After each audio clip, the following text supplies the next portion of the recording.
Digital মুদ্রার ইতিহাসে যখন দফায় দফায় বাড়ছে বিটকয়েনের দাম, পেছনে পড়ে যাচ্ছে অ্যামাজনের বাজার মূল্য, তখন ডলার ভিত্তিক ক্রিপ্টো মুদ্রা স্টেবল কয়েন চালুর জন্য আইন প্রণয়ন করেছেন মার্কিন president Donald Trump. Genius act শীর্ষক এই আইনে ইতোমধ্যে স্বাক্ষর করেছেন ট্রাম্প, যার আওতায় ডলার ভিত্তিক ক্রিপ্টো মুদ্রা বা স্টেবল কয়েন চালু করবে ওয়াশিংটন। এতে করে প্রযুক্তিপ্রেমীদের ছাপিয়ে সাধারণ গ্রাহকদের জন্য যে কোনো লেনদেনে ক্রিপ্টোকারেন্সি বা ডিজিটাল মুদ্রা ব্যবহারের সুযোগ আরও এক ধাপ এগিয়ে গেল। এর আগে যুক্তরাষ্ট্রের আইনসভার উচ্চকক্ষ সিনেটে 108 ভোটে আইনটি অনুমোদন পায়।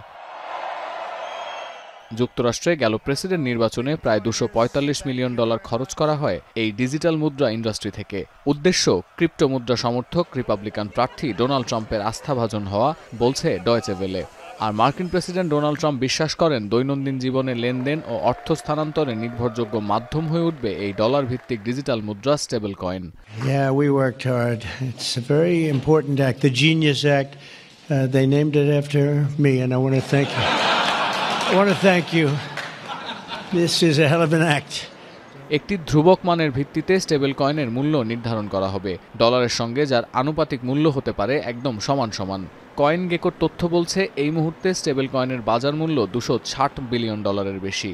নতুন আইন কার্যকরের পর 2028 সালের মধ্যে এই স্টেবল কয়েনের বাজার মূল্য $2 ট্রিলিয়ন পৌঁছাবে। বিশ্লেষকরা বলছেন এই আইন ডিজিটাল যুগের একটি অন্যতম মাইলফলক হিসেবে গণ্য হবে, তবে এক্ষেত্রে প্রয়োজন হবে একটি মানসম্মত মুদ্রানীতির। This Genius Act is extremely significant because the majority of stablecoin today are US dollar backed, and thereby having clarity from the US regulators and policymakers becomes very important.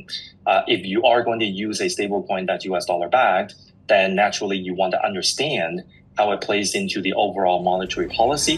ট্রাম্পের এই সিদ্ধান্ত থেকে সহজেই অনুমান করা যায় ক্রিপ্টো মুদ্রা এখন শুধু প্রযুক্তির নয়া সংযোজন বা সাধারণের কৌতূহলের বিষয় না। বিশ্ব অর্থনীতিতে সবচেয়ে প্রাসঙ্গিক বিষয় এখন এই ডিজিটাল মুদ্রা। তবে ডলার ভিত্তিক ডিজিটাল মুদ্রা চালুর এই উদ্যোগ কতটা বাস্তবসম্মত ও নির্ভরশীল, সে প্রশ্নের উত্তর দেবে সময়।